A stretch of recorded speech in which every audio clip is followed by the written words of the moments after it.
Hello friends, welcome to Creative Medicine. In this lecture, we will learn about Next. According to ICD-10 revision, for establishing the diagnosis of mania, the symptoms should be persist for at least 1 week.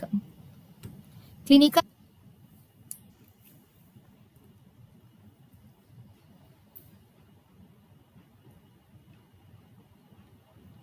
So according to ICD-10 revision, for establishing mania, the symptoms should be present for 1 week. For establishing depression, the symptoms should be present for 2 weeks. For establishing depression, for establishing schizophrenia, it differs according to ICD-10, ICD-11 or DSM-5.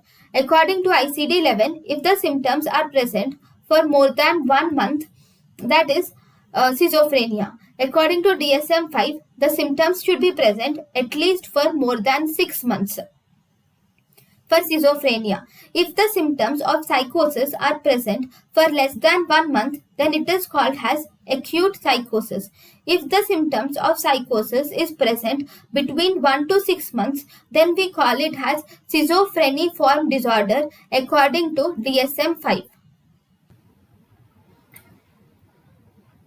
Thank you and thank you for watching.